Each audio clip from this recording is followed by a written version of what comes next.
What's up, Multiverse? Dr. Dave and the Professor here. Welcome to the Geek Lounge. It's Wednesday, so you know what that means. It's time for the next figure in our Star Wars Hot Toys Mandalorian Marathon. Which figure is it, brother? We're looking at Bo-Katan Kryze.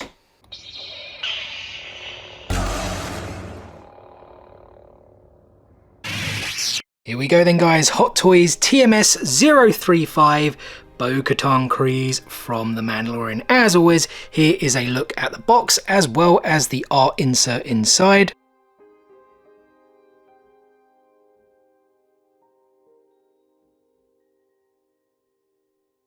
And as always, we'll start with the base. Nothing too crazy. I think we've described this as industrial before. Yeah, that's right. And it has one of these, I'm going to call them waist grabbers as opposed to the crotch grabbers or whatever the other one's called. You guys will see no nameplate there. That is because you do actually get it as a sticker, which you guys can see right there, Bo-Katan Kryze, because you've got two options with this base, which I guess makes it a little bit more unique, interesting. This bit can pop off, so you can obviously stick the plaque, the nameplate on there, or you have this piece, which, what is this, like a railing, right? Yeah, I think it's a railing from like the Imperial, what you call it, the ship that the Moff Gideon ship, like the light frigate or whatever they're on. What Bosch is captaining, forget the actor's name, Titus Welliver. Yeah. So yeah, the sticker can then actually go on there, or the nameplate, whatever again you want to call it, and then I think it just kind of clips in to the... Does it clip in? I assume it does, right? I think it just sits in place. As it sits in front, so it's like a railing. I think you can have this at the back as well, can you? Or is it just supposed to be at the front? No, you can. Yeah, you could display the railing at the back as well if you want to have the nameplate and the sticker on the front piece. Yeah, and these obviously then, well, I say obviously, maybe obviously to anyone who's seen this figure, but if you haven't, you also get this backdrop, which we assume is just part of the ship as well, right? Yeah, that's right. And she also comes with 7 interchangeable hands, 2 that already come with a figure, as well as another 5 in the box, 4 as you guys can see there, and this one as well. And then as for the accessories, she doesn't come with too much, but there's a couple of really small, I guess, intricate pieces. We've got, what is this exactly you were telling me before? I believe that's a comlink. Comlink? I mean, this thing is tiny in my hand, but I guess it's just another one of these small accessories that we often see with these figures. Then we have a blade. Is it vibroblade? Yeah, I believe they're a vibroblade, isn't it? Or maybe it's just a blade that comes out of the fan braces. Yeah, again, very small, quite a sharp, pointy end, to be honest. And we also have a grappling hook, which we've now seen in several of these kind of Mandalorian figures. Doesn't really want to go into focus there. And there it's now in focus for you guys. A bit of a blue paint job underneath. I don't know if that's to go with her armour, but yeah, what more can you say about these grappling hooks? They're just another extra accessory to go with the figure. And then we have her 2 blaster pistols, which I think are now pretty synonymous with her character, right? Yeah, right. Gung-ho with double pistols. They are identical, so I'll just show off one to you guys. And is it me, or does it have like a gold, like a tint to it, right? Yeah, there's definitely a gold tint on parts of the gun. And again, the stock, nice kind of like wooden effect that we always see Hot Toys kind of come out with. But yeah, it's not really too much going. It's maybe not as intricate as like Mando or like Din Djarin's one, I guess, but yeah, still pretty cool. And the final 2 accessories are actually these flame effect pieces which go on the jetpack. And I don't know if you would agree, but I feel Hot Toys always does a really good job with anything kind of flame related. Yeah, they're definitely always on point with these sorts of things. Yeah, definitely. The colours, how it kind of goes down from the kind of orange, yellowy, red, and then obviously the like translucent style bit. They just look really, really cool. And unlike the majority of figures we've shown off recently in our Star Wars Hot Toys Mandalorian Marathon, this one actually comes with a second head mold, which is obviously the unmasked, unhelmeted, whatever the correct term is there, of Bo-Katan. So we actually see her face, of course, molded after Katie. Is it Katie Sackhoff? Katie Sackhoff. Katie Sackhoff. I think, again, a pretty good job that they typically do with these. Yeah, done very good likeness with that, actually. It looks very, very, very good. And even the actual, like, the hair design looks very, very real, even though it is just like plastic. Yeah. A plastic mold. Like a lot of strands, kind of. And obviously her hair was shorter in that second season than it is, like, slightly longer in this third season. Yeah, exactly. That's something I noticed when we first looked at this character out of the box, was that I kind of felt the hair colour was too dark. I thought it should be more red. But then looking at looking back at pictures, comparing the two, it does seem in season 2 it was a bit darker perhaps. I don't know if that was to do with lighting on set or if they just made a character change later. Yeah, because obviously it was very, very red in the Clone Wars, Yeah, wasn't exactly. it? So, yeah, I don't know if they've tried to, like you say, get kind of maybe closer now to that original, or if it was just a question of lighting. But yeah, it's still a really, really cool head mold. There's that word again. Mm-hmm.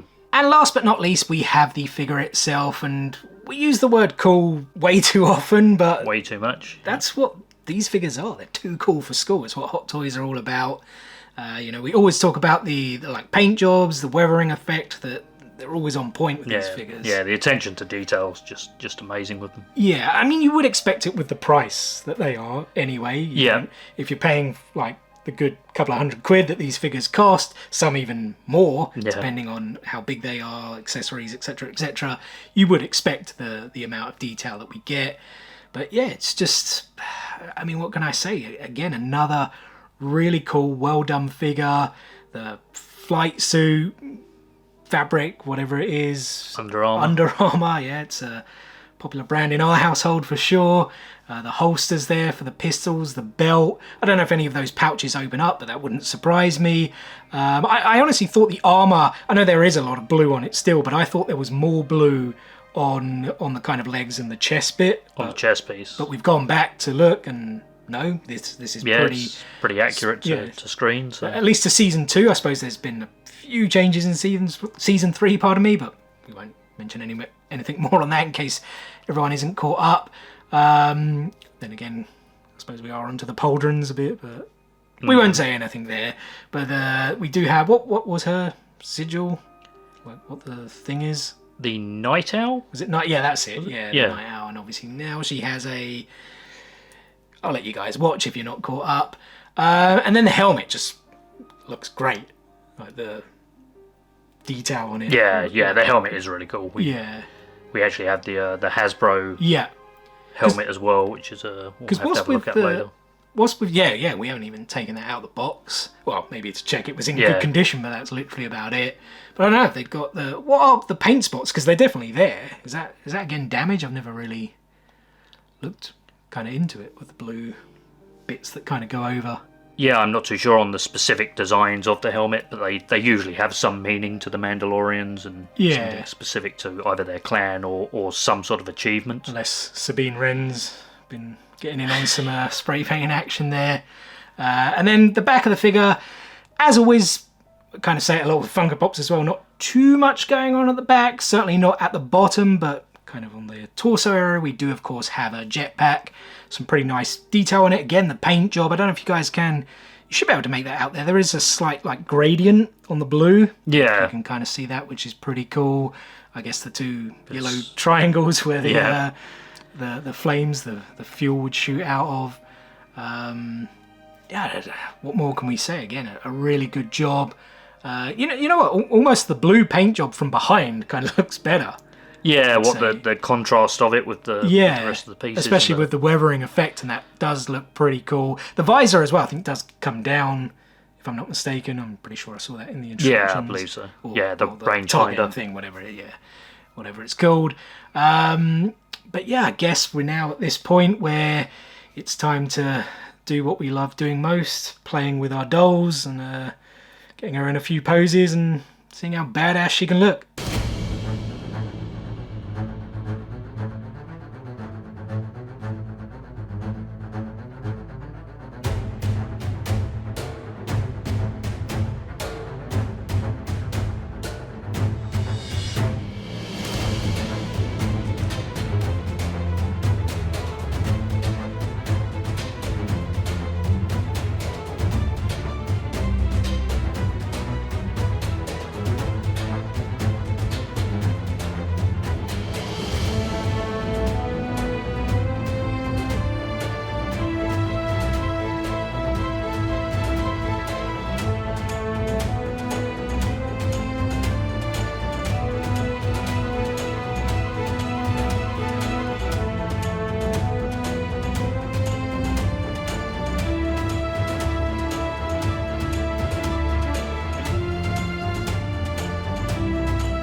there we go, guys. The Bo-Katan Kryze Hot Toys. Final thoughts, Professor? Yeah, very cool figure, as we said in the video. But it's saying cool. Yeah, but it does. I did feel it had some limitation in the poses. Yeah. We couldn't quite get everything we wanted to do. It was very, very rigid. Yeah, for sure. Like compared to any other figure. Yeah, I mean, some of the others we've had issues, I think, because of like the fat suit underneath can stop it from moving. But she doesn't have. I don't. No, it just felt like the joints were very rigid. Some of the armor pieces were kind of hard to get into a posable piece. But yeah, and even the bit at the back, like we tried, because it's on Sideshow's site. Sort of jumping over the railing, and that was very, very difficult. Yeah, I'm sure they're. I mean, it's much easier when it's a single still photo. I'm sure they're in wires and they probably tidy it up a bit in Photoshop, move a few things. Yeah, like I said. Otherwise, I'm going to say the word again. Cool figure, good detail on it, as we expect from Hot Toys. But that does leave me, though, to the question for next week, which will be, I guess, technically the penultimate episode, at least of the Mandalorian. We've got more Hot Toys, especially from Mandalorians, than we have episodes left. Yes, if that kind of makes sense.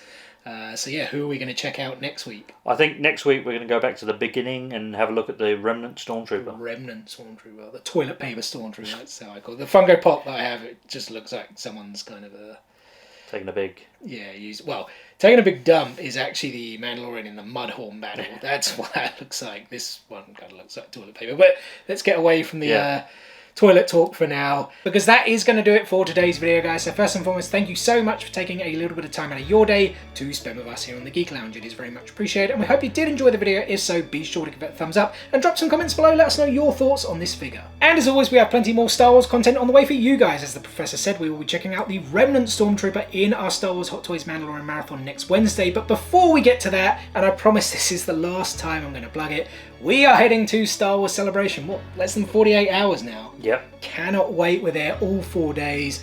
So yeah, it's pretty much the next set of 4 videos coming for you guys is all going to be about Star Wars celebrations, Funko Pop hunting, Lego, toys, all of the great cosplayers, meeting guests, getting stuff signed.